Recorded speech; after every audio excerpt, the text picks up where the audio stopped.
Pada video kali ini saya akan membahas mengenai pengantar forex. Jadi ini khusus untuk Anda yang masih belum mengerti tentang forex. Oke, langsung kita mulai mengenal forex. Jadi apa sih forex itu? Jadi trading forex adalah perdagangan mata uang dari berbagai negara yang berbeda dengan tujuan untuk mendapatkan keuntungan. Forex merupakan singkatan dari foreign exchange. Dalam bayangan orang awam, pengertian trading forex adalah kegiatan menukar uang di money changer, yaitu jual beli mata uang asing secara manual yang dilakukan melalui money changer. Padahal trading forex berbeda dengan transaksi manual money changer. Jadi forex itu sebenarnya hampir sama seperti kita menukarkan uang pada saat kita liburan di luar negeri, menggantikan mata uang domestik kita ke mata uang asing. Itu salah satu contoh dari forex. Nah, sedangkan yang kita lakukan ini adalah trading forex. Ya hampir sama, hanya saja yang kita lakukan itu berfungsi untuk mendapatkan keuntungan, bukan hanya untuk menukar mata uang saja. Trader forex mendapatkan keuntungan dari selisih harga beli dan harga jual dengan melakukan transaksi beli saat harga rendah dan jual saat harga tinggi. Nah, ini contohnya. Seorang trader forex membeli 10 USD pada saat nilai tukar rupiah Rp10.000, sehingga biaya yang dikeluarkan senilai Rp100.000. Jadi per 1 USD itu Rp10.000. Jadi kalau beli 10 USD dapatnya Rp100.000. Beberapa minggu kemudian harga dolar semakin kuat sehingga nilai tukarnya menjadi Rp11.000. Jika kita menjual 10 USD tersebut, maka akan mendapatkan keuntungan Rp10.000. Rp10.000 ini dapatnya dari mana ya? Kita kalikan aja selisih saat kita membeli pada saat harga 10.000 dan 11.000 itu kan Rp1.000.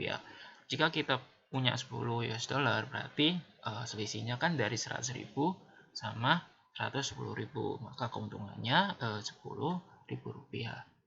Kasarannya begitu. Oke. Nah, apa sih keuntungan dari trading forex? Ya, tentunya keuntungannya itu sangat besar ya. Bahkan seorang trader profesional dapat meraup ribuan dolar dalam sehari, dan itu dilakukan tanpa keluar rumah. Selain itu, trading forex sangat mudah sekali. Jadi memang forex itu memberikan suatu peluang besar ya, dan karena trading forex ini juga salah satu media kita untuk melakukan bisnis dan dapat bekerja dari rumah. Jadi memang benar-benar memberikan peluang yang besar ya, apalagi kalau kita sudah menjadi seorang trader profesional, pedagang forex profesional, kita bisa sampai mendapatkan keuntungan hingga ribuan dolar per hari, dan itu pun kita lakukan hanya di depan monitor saja. Nah, dalam semua bisnis akan selalu ada resiko, dan di dalam forex pun demikian.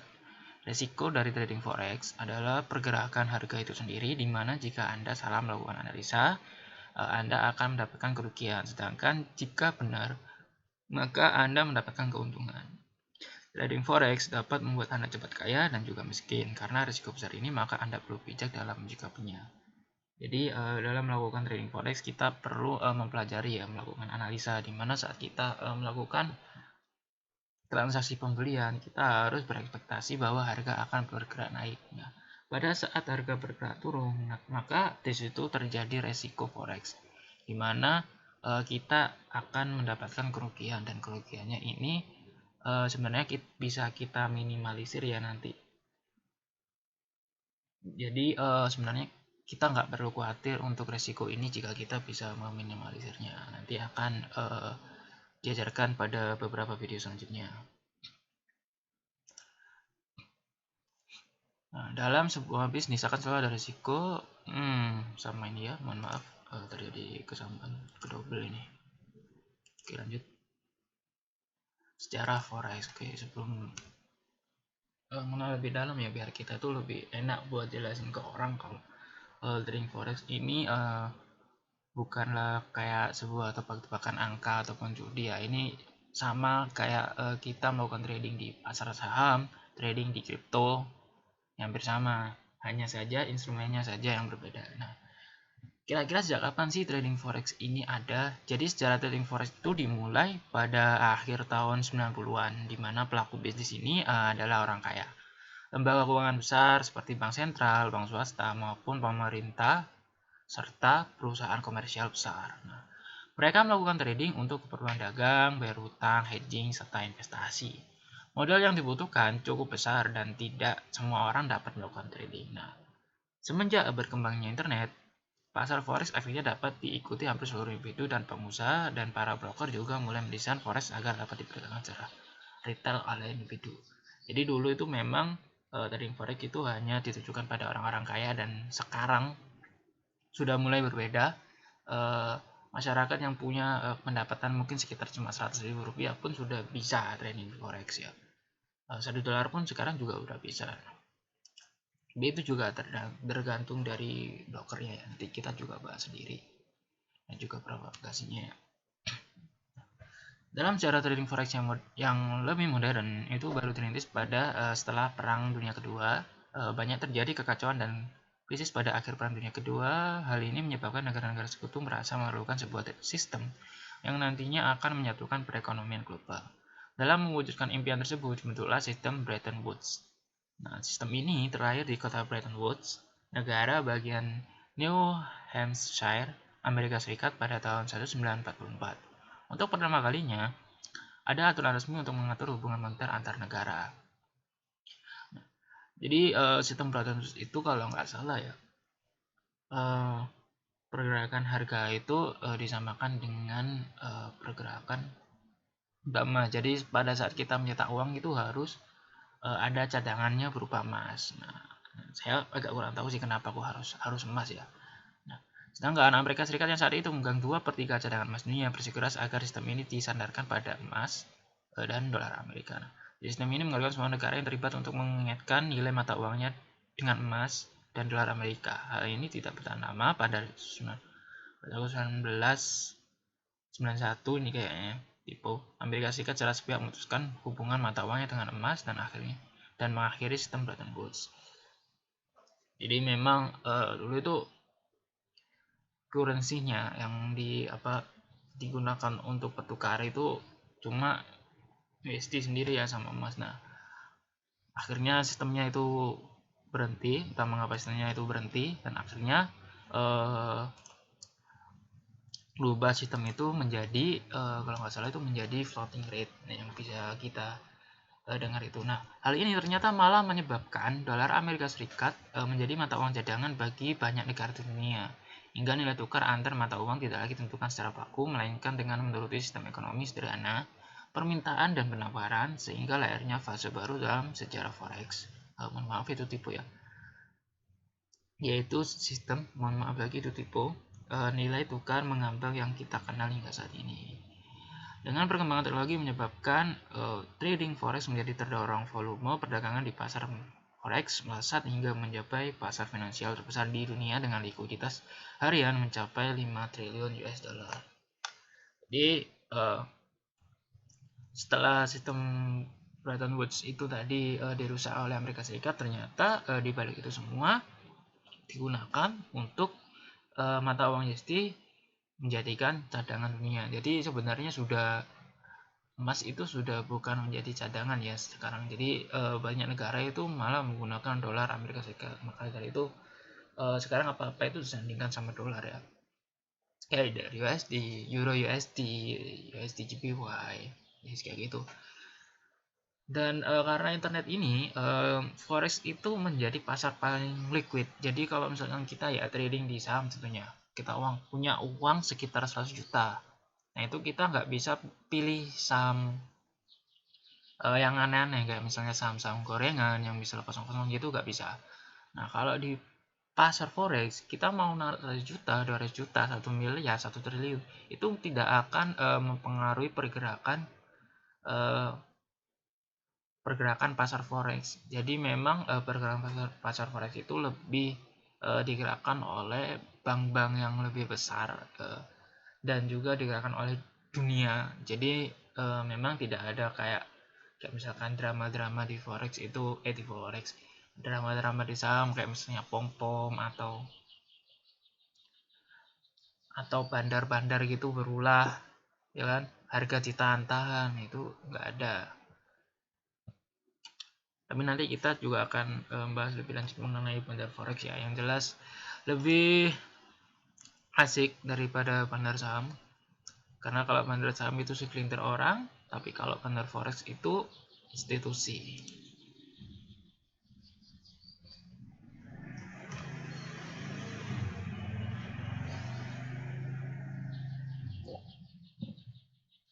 Pelaku pasar, struktur pasar, dan jam trading. Jadi kan sudah saya singgung ya mengenai bandar forex, bandar saham gitu ya. Itu salah satu dari pelaku pasar. Jadi pelaku pasar forex itu ada yang pertama ada pemerintah yang paling besar ya. Jadi pemerintah itu gunanya itu kayak misalkan ngasih informasi mengenai GDP, suku bunga, retail sales, ya, dan kebijakan-kebijakan lainnya. Juga ada bank dan institusi keuangan. Ini biasanya kayak pertukaran uang valuta asing ya kayak money changer gitu. Terusan ada perusahaan multinasional komersial, itu juga ada spekulan. Ini biasanya trader-trader yang memang udah profesional kayak misalnya Paul Theodore Jones, George Soros, itu juga, dan Ed Seykota itu. Terus siapa tuh yang punya turtle trader itu juga spekulan yang besar itu. Terusan broker juga mengambil peluang ya di pasar forex. Jadi broker itu juga trading, dan trader retail seperti kita, individu yang punya trading secara mandiri, itu kita juga adalah seorang pelaku pasar forex. Oke. Kalau ditanya bandarnya yang mana ya, ini pemerintah, bank, institusi, dan juga multinasional komersial.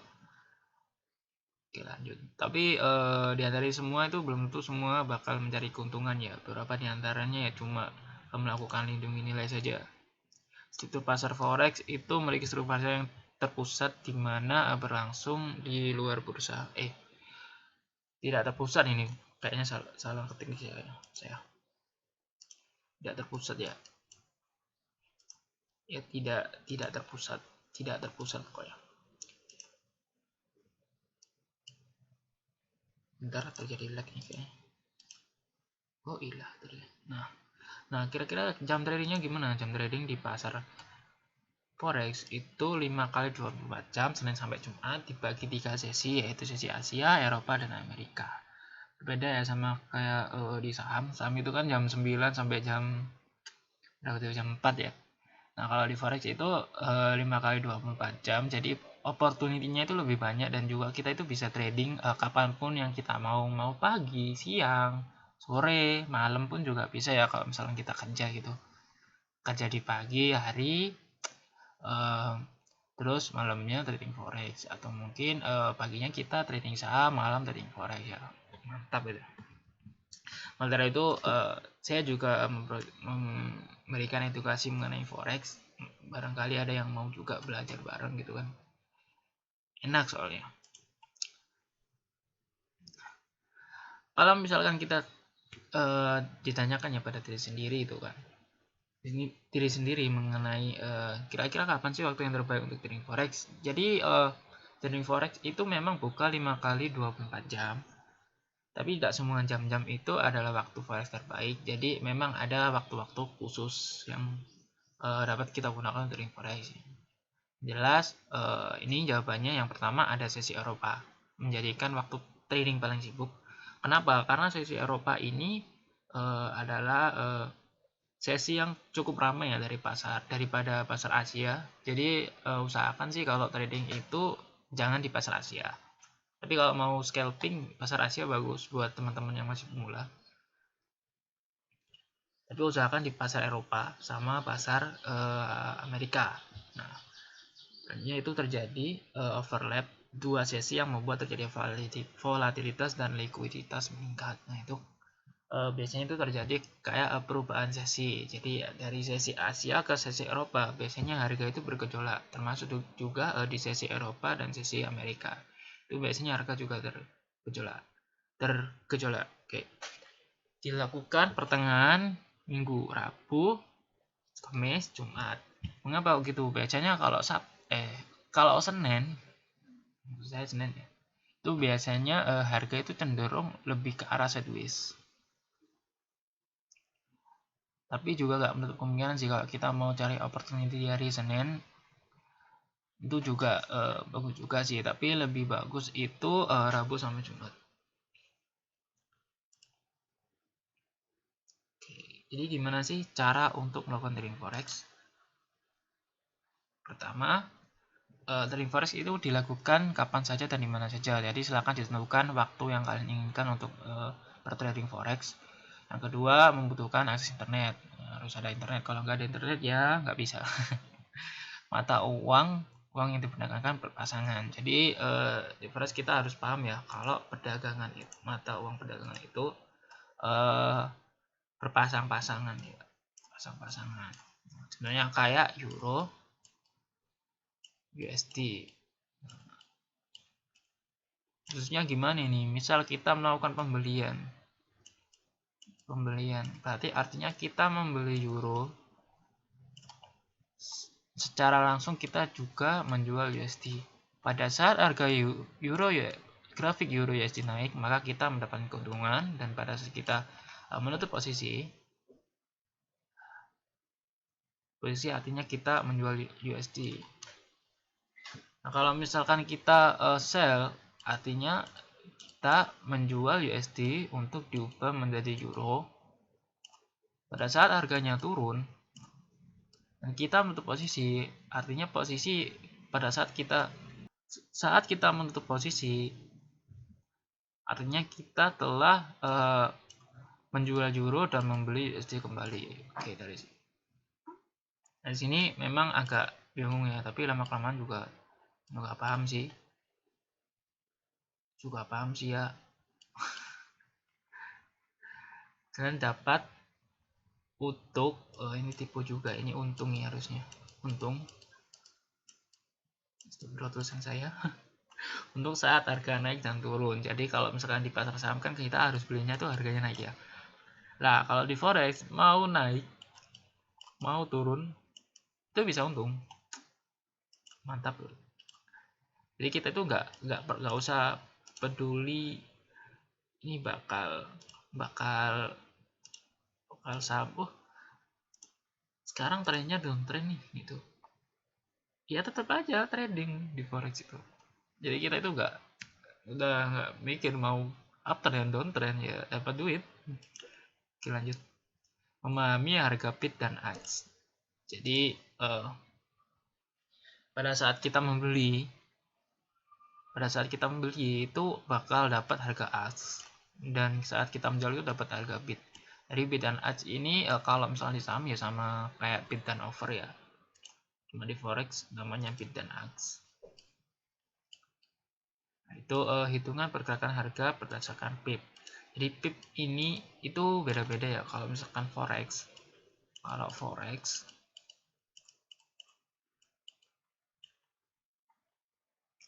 pip itu 1 pip sama dengan 10 poin. Contoh kayak euro USD.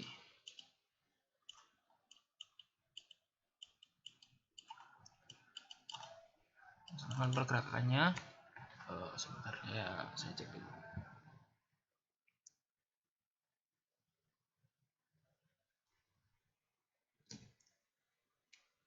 Satu koma 17100. Nah, pada saat harga bergerak 1,17200, berarti telah bergerak sekitar 100 poin. Oke. Nah, karena 1 pip adalah 10 poin, maka pergerakannya ini sama dengan 10 pip. Nah, perhitungan di forex seperti itu. Jadi kita menghitung itu berdasarkan pip.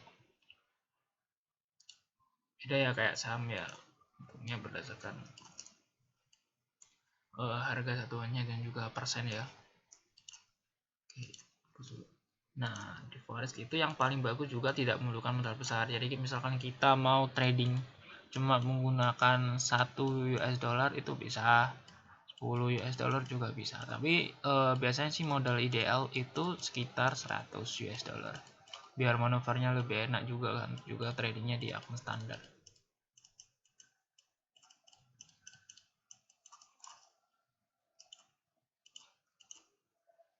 Oke, cukup sekian yang dapat saya sampaikan.